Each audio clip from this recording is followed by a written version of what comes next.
وەچەرخان لە ڕۆژئاوای کوردستان و ستراتیژیەتی ڕێگای داود و دوو بڕیارەکەی پەکەکە چۆن تورکیایان ناچار بە کشانەوە کرد. لە پێشهاتێکی مێژووی و چاوەڕوان نەکراودا کە دەکرێت وەکو خاڵی وەچەرخاندا ململانەی ڕۆژهەڵاتی ناوەڕاستدا سەیر بکرێت، هێزەکانی تورکیا لە شاری سەرەکانی و ژمارەیەک ناوچەی دیکەی ڕۆژئاوای کوردستان کشانەوە. ئەمە یەکەم جارە لە مێژووی نوێی تورکیادا دەستبەرداری ناوچەیەکی کوردی بێت کە پێشتر هێرشی کرد بێتە سەری و داگیری کرد بێت. ئەم کشانەوەیە لە پڕ و بێهۆکار نەبوو، بەڵکو دەرئەنجامی تێکەڵەیەک بوو لە خۆڕاگری بێوێنەی کوردانی ڕۆژئاوا لە سەرزەوی و شەپۆڵی تووڕەیی و خۆپیشاندانی جیهانی کوردان و گۆڕانکاری خێرا و سەرسوڕهێنەر لە سیاسەتی ناوخۆی ئەمریکا لەگەڵ هاتنە ناوەوەی ئیسرائیل بۆ ناو هاوکێشەکە. پرسیارەوەیە هۆکارە شاراوەکانی ئەم وەچەرخانە سیاسی گەورەیە چی بوون؟ بێگومان چەند هۆکارگەلێک هەن کە بوونەتە هۆکاری ئەم وەچەرخانە کە دەکرێت لەم چەند خاڵەی خوارەوەدا چڕ بکرێتەوە. یەکەم، بەرخودانی بێوێنەی گەلی ڕۆژئاوا و هێزەکانی سووریای دیموکرات وەکو قەڵغانێکی پۆڵاین بۆ پاراستنی خاکی کوردستان و پێش هەر هەنگاوێکی دیبلۆماسی هاوکێشە سەربازیەکانی گۆڕی و ئەم خۆڕاگرێ سەرەڕای بەکارهێنانی چەکی قورس و فڕۆکە لە سوپای تورکیا و هاوپەیمانەکانی نەبووە هۆی ئەوەی خەڵکی ناوچەکە چۆک دابدەن و بەڵکو شەڕڤانان بە قارەمانیەتی خۆیان لە بەرامبەر سوپای ئەبوو محەممەد جۆلانی و خەنجەری ژەهراوی خیانەت و هەڵگەڕانەوەی بەشێک لە هێزە عەرەبەکانی ناو سوپای سووریای دیموکرات سەلماندیان کە ئیرادەی کورد ناشکێت. ئەم خۆڕاگیریە ڕێگەی نەدا ئەنقەرە بە خێرایی ئەنجامەکانی بپێکێت و دەرفەتێکی زێڕینی ڕەخسان بۆ ئەوەی کۆمەلگای نێودەوڵەتی لەو خەوە ڕاپەڕێ و ئاوڕی جددی لە دۆخەکە بداتەوە. دووەم، ڕاپەڕینی شەقام لە کوردستانەوە تا ئەمریکا و ئەوروپا. ئەوەی پاڵپشتی بەرخودانەکەی ڕۆژئاوای کرد ئەو شەپۆڵە گەورەیەی ناڕەزایەتیەکان بوو کە تەواوی جیهانی گرتەوە کوردان لە هەر چوار پارچەی کوردستان بە تایبەتی لە باشوور و باکوور هاتنە سەر شەقام. لە هەمان کاتدا ڕەوەندی کوردی لە ئەوروپا و ئەمریکا ڕۆڵێکی مێژوویان گێڕا. پایتەختەکانی جیهان بە تایبەت واشنگتۆن، بڕۆکسل، لەندەن لە گۆڕەپانی خۆپیشاندانی ملیۆنی. ئەم فشارەی شەقام میدیا جیهانیەکانی خستە جوولە و ڕایگشتی ڕۆژئاوا لە دژی سیاسەتەکانی تورکیا هاندا. سێەم، کارەساتە مرۆییەکە و هەڕەشەی سەرهەڵدانەوەی داعش. لە سەرەتادا ئیدارەی دۆناڵد ترامپ و نوێنەرە تایبەتەکەی تۆمبارەک چاوپۆشیان لەو هێرشانە کرد کە لەلایەن کوردەوە وەکو خیانەتێکی مێژوویی ناسێنراوە، کەوایە ئەو چاوپۆشیە بۆ هۆی ئاوارەبوونی هەزاران کورد. بەڵام هاوکات مەترسیەکی گەورەی خستە ڕوو، ئەویش بۆشایی ئەمنی و مەترسی هەڵاتنی هەزاران چەکداری زیندانیکراوی داعش لە زیندانەکانی قەسەدا. ئەمە زەنگی مەترسی لە واشنگتۆن و ئەوروپا لێدا. چوارەم، هاتنەدەنگی کۆنگرێس و پرۆژە یاسای پاراستنی کورد. فشاری خۆپیشاندەران و مەترسیەکانی داعش و کۆنگرێسی ئەمریکا هێنایە سەرخەت. سیناتۆر لیندسی گراهام بە خێرایی پرۆژە یاسایەکی توندی بە ناوی پاراستنی کوردە سەیڤ دە کوردی پێشکەش کرد. پرۆژە یاسایەکە هەڕەشەی سەپاندنی سزای تند و وێرانکەری ئابووری دەکردە سەر تورکیا و جۆلانی. پەیامی کۆنگرێس ڕوون بوو، وتیان کوردەکان هاوپەیمانی ئێمەن، لە تێکشکاندنی داعشدا نابێ ڕێگا بدەین کۆمەڵکوژ بکرێن. پێنجەم، ڕۆڵی ئیسرائیل و ڕێگای داود و کۆتایی هاتن بە بێدەنگی. لە سەرەتای هێرشەکاندا ئیسرائیل بێدەنگیەکی تاکتیکی هەڵبژارد. ئەمە زیاتر بۆ تێکنەدانی پەیوەندی ئالۆزەکانی بوو لەگەر ئیدارەی دۆناڵد ترامپ، سەرگەرمبوونی بەبەرەکانی دیکەی جەنگەوە.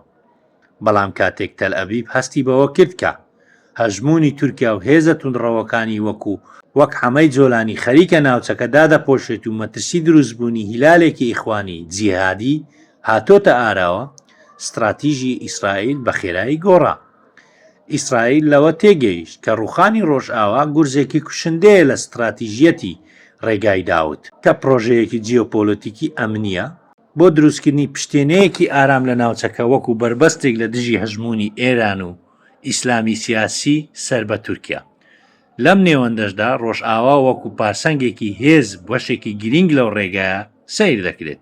لەو خاڵەوە ئیسرائیل لۆبیە بەهێزەکەی خۆی وەکو ئایپاک لە واشنتۆ خستە کار بۆ پشتیوانیکردنی پرۆژە یاساکەی گراهام و فشار خستنە سەر کۆشکی سپی لە هەمان کاتدا لە ڕووی هەواڵگری و دیبلۆماسیەوە کەوتە جوڵە و بۆ ئەوەی باڵی تورکیا لە سووریا ببڕێت. شەشەم، لێپرسینەوە لە تۆمبارک و گۆڕانی سیاسەتی ئەمریکا بە تێکەڵبوونی فشاری شەقامی کوردی و هەڕەشەی داعش و گوشاری لۆبیەکانی ئیسرائیل لە کۆنگرێسی ئەمریکا تۆمبارەکی بانگێشتی لێژنەی کاروباری دەرەوە کرد کە تیایدا ڕوبەڕوو لێپرسینەوەیەکی توندیان لەگەر کرد و پیان ڕاگەیان کە سیاسەتەکەی ئەو ئەمریکای خستۆتە بەردەم لە دەستدانی متمانەی هاوپەیمانەکانی و زیندوو بوونەوەی تیرۆر. ئەمە وای کرد ئیدارەی ئەمریکا بە خێرایی هەڵسوکەوتی بگۆڕێت و گلۆپە سەوزەکەی بۆ تورکیا بکات بە گلۆپی سووری تۆخ.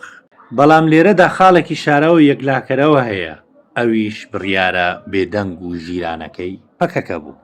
یەکێک لە گرنگترین ئەو هۆکارانەی کە کەمترین ڕۆشنایی لەلایەن میدیاکان و توێژەران خرایە سەر ئەو هەنگاوە بێدەنگ و استراتیژیەی پارتی کرێکارانی کوردستان پەکەکە بوو. لە ناو گەرمەی ململانێ و شارەکاندا پەکەکە دوو بڕیاری زۆر ژیرانە و براگماتیکی دا. بڕیارەکانیش ئەمانە بوون: یەکەم، کشانەوەی هێز و کادیرەکانی خۆی لە ڕۆژئاوای کوردستان. دووەم، قەدەغەکردنی هەڵکردنی ئاڵا و بەرزکردنەوەی هێماکانی پەکەکە لە ناوچەکە. ئەم هەنگاوە دەکرێت وەکو یەکێک لە عەقلانەترین بڕیارەکانی پەکەکە سەیر بکرێت کە وەکو قەڵغانێکی دیبلۆماسی خزمەتێکی گەورەی بە دۆزی ڕۆژئاوا کرد. بە درێژایی زیاتر لە 16 ساڵی ڕابردوو تێکەڵکردنی هێماکانی پەکەکە لەگەڵ شۆڕشی ڕۆژئاوا گەورەترین و بەهێزترین بیانوو بوو بە دەست تورکیاوە بۆ ڕەوایەتیدان بە هێرشە سەربازیەکانی. تورکیا هەمیشە ئەمەی وەکو کارتی تیرۆر بەکاردەهێنا بۆ ترساندنی کۆمەلگای نێودەوڵەتی گۆشەگیرکردنی کوردانی سووریا. بەم پاشەکشێ تاکتیکیە تورکیا گەورەترین کارتی بەردەستی وە بیانوە سیاسیەکەیشی لەدەستدا. ئەم بڕیارەی پەکەکە کۆتایی بۆ ڕێگریە هێنا کە ساڵانێک بوو لە بەردەم کرانەوەی دیبلۆماسی ڕۆژئاوادا هەبوو.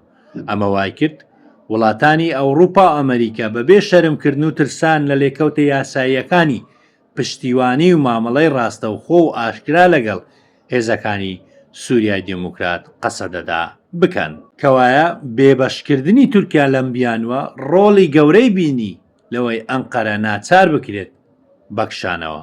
گرنگترین پرسیارێک کە مەبەستی ئەم بابەتەی ئێمەیە ئەوەیە: بۆچی تورکیا پاشەکشەی کرد؟ لە ڕاستیدا کشانەوەی هێزەکانی تورکیا لە سەرەکانی تەنیا بڕیارێکی سەربازی سادە و کتوپڕ نەبوو، بەڵکو ئەنقەرە بە تەواتی ناچار کرا لە بەردەم شەپۆڵێک لە فشاری فرەڕەهەند و وێرانکەردا چۆک دابدا بە جۆرێک مانەوەی هێزەکانی لە ڕۆژئاوای کوردستان کردا کارێکی تەواو مەعاڵ و پڕتێچوو. لەلایەکی کەوە ڕوبەڕووی گەماروی خنکێنەری ئابووری و هەڕەشەی توندی کۆنگرێسی ئەمریکا بۆ سەپاندن و جێبەجێکردنی سزای قوڕس وەکو بڕینی مامەڵە نێودەوڵەتیە بانکیەکان و سزادانی ڕاستەوخۆی بەرپرسە باڵا کاربەدەستەکانی تورکیا. ئەم هەنگاوانە بوونە هۆی ئەوەی ترس و دڵەڕاوکەی باڵ بەسەر بازاڕەکاندا بکێشێت و بەهای لیرەی تورکی بگاتە لێواری داڕمانێکی یەکجاری و مێژووی.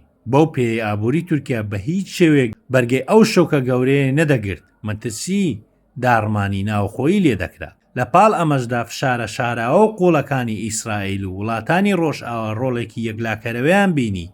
جوڵە و تێکەڵبوونی هێزی دیبلۆماسی ئیسرائیل بۆ پاراستنی بەرژەوەندیە ستراتیژیەکانی خۆی لە ناوچەکە و بە تایبەتی لە پرسی ڕێگای داوت هاوکات لەگەڵ پشتێکردنی تەواوەتی وڵاتانی ئەوروپا و گرتنەبەری ڕێوشوێنی کردداری وەکو ڕاگررتنی فرۆشتنی چەک و تەقەمەنی بە ئەنقەرە وای کرد تورکیا لە ئاستی نێودەوڵەتی بە تەواتی پەراوێز بخرێت و گۆشەگیر بکرێت. سەر ئەنجامی یەکگرتنی ئەم قەیرانە ئابووری و ئەو گەمارە و دیبلۆماسی و سەربازیە بژاردەیمانەوە لە سەرەکانی بۆ تورکیا خستە خاڵی سفرەوە، ناچاری کرد بۆ ڕزگارکردنی خۆی لەو گێژاوە گەورەیە ملی ڕێگە بە پاشەکشە بگرێتە بەر. کەوایە ئەوەی لە ڕۆژئاوای کوردستان ڕوویدا سەلمێنەری ئەو ڕاستیە کاتێک بەرژەوەندی ئەمنیەکانی ئەمریکا و تەلارسازیە جیۆ پۆلۆتیکیەکەی ئیسرائیل وەکو ڕێگای داوت و بەرخودانی بێوێنەی کوردان یەک دەگرن دەتوانن دەسەڵاتی جێبەجێکردنی زلهێزترین وڵاتیش ناچار بە گۆڕینی سیاسەتەکانیان بکەن.